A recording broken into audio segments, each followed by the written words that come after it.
Today is a great day in the world of Magic the Gathering because a giant wave of Secret Lair bonus cards have just come crashing down on the shore, and I have run along the beach collecting them up like precious beautiful shells for us to admire together. Magic. I am a wizard! History. I'm an old wizard! The magic historian. My bones hurt.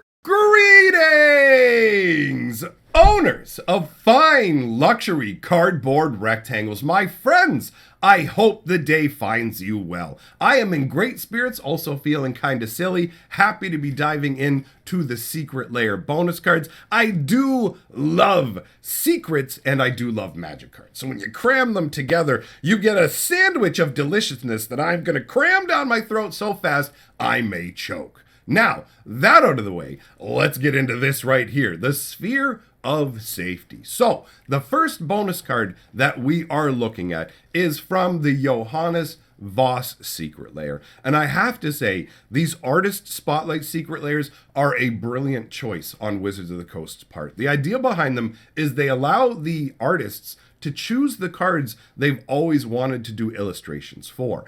And Johannes Voss took it a step above and beyond by writing poetry that goes along with the illustrations. And oh, it's so beautiful. It chokes me up. So what they've done here is the same thing that we actually saw with the Mark Poole Secret Lair, where you can get a sketch, like an unfinished version of one of the cards in the Secret Lair. So that is something they've tried as a gimmick with this one particular wave of Secret Lairs. And bear in mind that just because this is in the Johannes Voss Secret Lair, that doesn't mean it's automatically going to be your bonus card, because there are things like the sketch cards that exist out there, like they have the Panharmonicon and a number of other cards done that way, the Swiftfoot Boots, things of that nature that could theoretically be in there as well. But as far as I understand, those are the rarer bonus cards, and we've talked about those before. So just bear in mind that you're not absolutely guaranteed to get the bonus cards that I show you in this video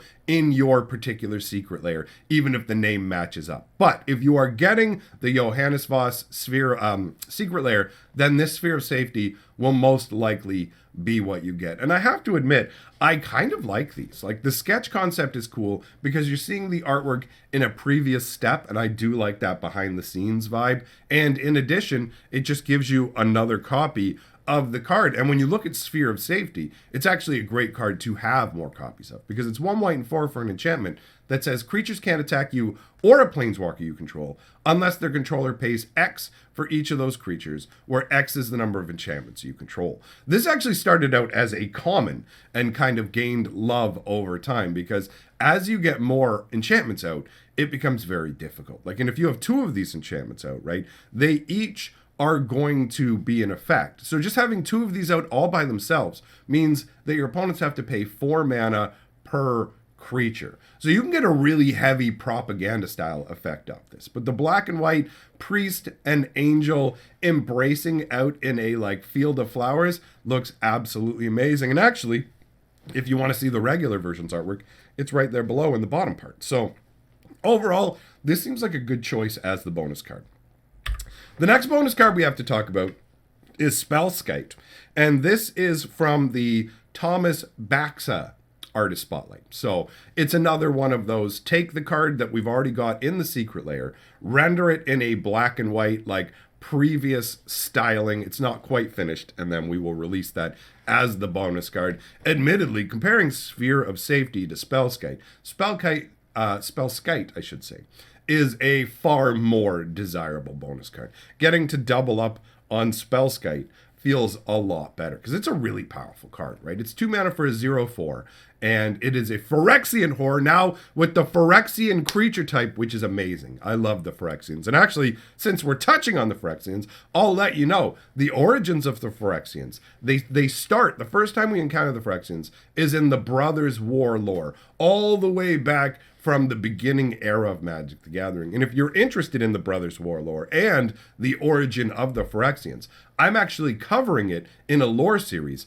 on my Fantasy Geographic channel. So I'll put a link on the screen at the end of this video and down in the comment section below. That way, if you want to go ahead and start to get into this lore, get the background information, because you'll want it when we get to the end of 2022, when we're dealing with the Phyrexians and Dominaria and everything, then you'll have the opportunity to do that. I get on a tangent when I start talking about Phyrexians. But anyways, we have a Phyrexian horror here that utilizes Phyrexian mana. So that mana symbol is a Phyrexian mana symbol that admittedly is really difficult to make out because they did it in the black and white style. That is a blue Phyrexian mana symbol, and if you're unfamiliar with Phyrexian mana, how it works is you can either pay 1 blue or 2 life. So this Spellskite can theoretically go into any color deck and be activated for 2 life. And that's ultimately what makes the card really, really gross, right? Because for 1 mana, you can change the target of target spell or ability to Spellskite.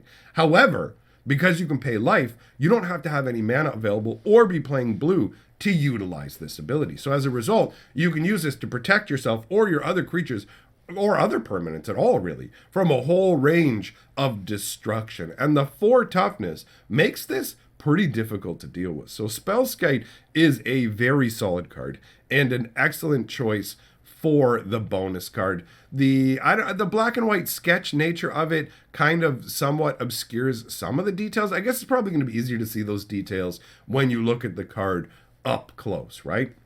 I don't know. Let us move on. The next card we have is Fibblethip!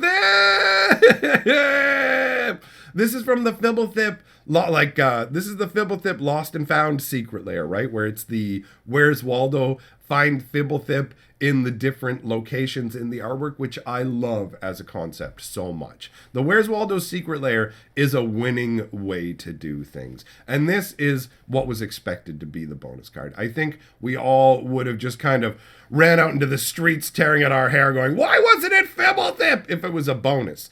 Fibblethip not being like visible when you see what's in the secret lair originally makes sense. Him being the secret bonus card that you find at the bottom makes perfect sense. And the artwork is fun too. You've just got him, he's sitting there. He's in the Lost and Found. He's just having a little, he's got a blue mana cola. Oh man, he's got a blue mana cola. You've got like random chickens and birds and other snakes and stuff in the back. You got barrels with fish bones, but you like, there's a bunch of garbage here. But there's also some stuff that looks like it might be half decently powerful. Like look at that sword that the serpent is kind of clamoring around up there, right? That does have a Master Sword-ish from Zelda kind of vibe. I mean, not 100%, but it does kind of say that to me. So I like this. This is a pile of whatever. I'm sure there's a ton of detail in this artwork. But what an amazing choice to include for the Fibblethip Secret Lair, right? Like, dude, this is awesome. This is by far my favorite Fibblethip artwork now. That's awesome. I actually have a Fibblethip plushie. Where is he? I didn't prepare for this. Whatever. I would have shown you, but I don't have him. So let us move on to the next bonus card. This is Rexiel the Risen Deep. 1 black and 2 blue and 3 generic mana gets you a 5/8 legendary Kraken with Island Walk and Swamp Walk. He's gonna find you. Whenever Rexiel the Risen Deep deals combat damage to a player, you may cast target instant or sorcery from that player's graveyard without paying its mana cost. If that spell be put into a graveyard this turn, exile it instead. This card is all kinds of feel good. First of all, the fact that if they're playing black or blue, it's probably unblockable is amazing. But then the fact that you just get to cast instants and sorceries out of their graveyard each turn when you go downtown with it is amazing. It's like, oh, let me play your best spell out of your graveyard for free. Yes, please. This is beefy. This is good times. This is actually in the Math is for Blockers Secret Lair. It's the bonus card for that secret lair. And the artwork is very evocative. You can see a lone ship sailing in the bright moonlight with like clouds strewn in the sky, just there. And then you notice right below it, you've got the gigantic Kraken Rexiel, who is rising from the deep. Just actually emerging from the water could easily be enough to upset this craft. Like Rexiel doesn't even have to be like, I'm going to open my mouth and eat you. But look at the size of it. Like the fact that this can go through islands for island walking makes sense to me in terms of unblockability. But really think about it from the perspective of a swamp how does a gigantic 5'8" Kraken, how is it able to maneuver through the swamp in a way where no creature can stop it? Sure, you got a gigantic ocean. It's like swimming through it. The swamp, it's a little bit different. But either way, I mean, the landwalk abilities, you don't see them that often in these times, but I really love the way this card ties together in terms of the foreboding nature, right? You know what's about to happen. The placid waters with the boat, they have no concept. It would just be at the very last second when the water started to churn, right before Rexiel burst through the surface. That's so intense. This is an entire story in one Magic card, and it is one of the things that I absolutely adore about Magic, is you can have an entire story in one card. Now, let us move on to the next card we're going to talk about, and that is Gromp. So you'll notice this is a digital image as opposed to the physical card, and that's because these arcane secret layers have not been physically produced yet, and these arcane secret layers are going to be including 2 bonus cards, which seems slightly confusing to me, so I guess I should put the asterisk up there. Disclaimer, I'm not 100% sure whether these 2 bonus cards are included in one of the arcane secret layers or if there's one in each, because there are 2 arcane secret layers, but one of them is a land secret layer, and we do have one of these cards being a land card. So my guess is most likely that these 2 cards are actually divided out into the 2 separate secret layers. So this Gromp will be with the secret layer that is the non-land arcane secret layer, the one that has the Corrosive Grip and the Duress and all that. It's basically like Arcane X secret layer, and then I don't remember what they called the land one. So Gromp is a reskinned Spore Frog, and I have to say it's a very interesting choice. I've always loved Spore Frog, partially because I thought Spore Frog was so cute. This Spore Frog is not cute. Gromp is ugly. 1 green gets you a 1/1 frog. Sacrifice Gromp. Prevent all combat damage that would be dealt this turn. Gromp spores can be distilled into a variety of powerful chemical agents or added to tea for a disastrous afternoon in the city. That's kind of funny, actually. I think that's hilarious. It's like, hey, check it out. You can make powerful chemical agents, or you can add it to your tea and have a really bad day. It makes you wonder, what kind of spores are we talking about here? Now, the artwork, like Gromp here, looks bigger than a 1/1, doesn't it? Maybe it's because of these tiny little bugs that are flying around Gromp that really give that kind of a vibe, but Gromp feels big. The scale on this creature is big.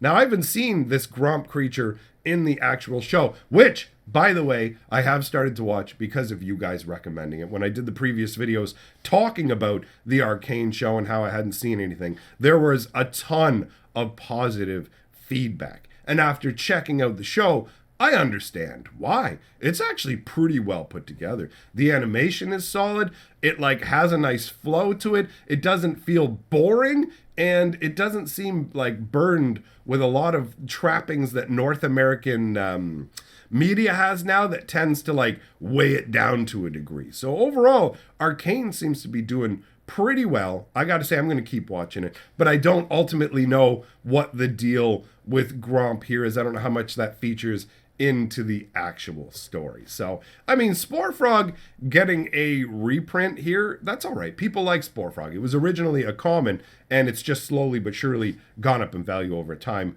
as a result. But anyways, let us move on to the other arcane card we have to talk about. This will be the one that'll be in the land secret layer. This is Summoner's Rift, also known as Command Tower. So, pretty straightforward card. A land that taps to add 1 mana of any color in your commander's color identity.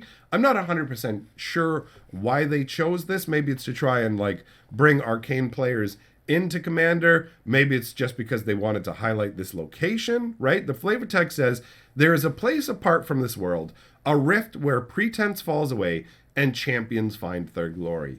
Again, this is something that I haven't encountered in the show yet, so I can't really state authoritatively what it is, but I do like the name and the artwork together. Like, the idea of a Summoner's Rift is already cool. And then if you took me to, like, we're going to take you to the Summoner's Rift, and we get there, and it's like out in this foresty kind of area with the pine trees. You got the mountainous area in the background around it, but then you have these crazy kind of stony, craggy pillars that look somewhat like chairs, somewhat like doors, somewhat man-made, somewhat naturally formed. It really gives that mystique to it, right? You take the name, you take the visuals of the location, which looks nice, and go, okay, something cool happens here. So this is literally like a picture from the Arcane show, in case you're wondering. This is literally a location in there. They're using screenshots for this, which in one way I feel like is a bit lazy for Secret Lair stuff. But what are you going to do? At the end of the day, if people are happy with it, who cares, right? Anyhow, that wraps up all the bonus cards we have to talk about. Like I said, link on the screen to the Brothers War lore video in case you want to check it out. And I'll leave a link to another, I guess, a Kamigawa video on the screen for you too. Big thank you to all my patrons, and I will see you all, my friends, tomorrow.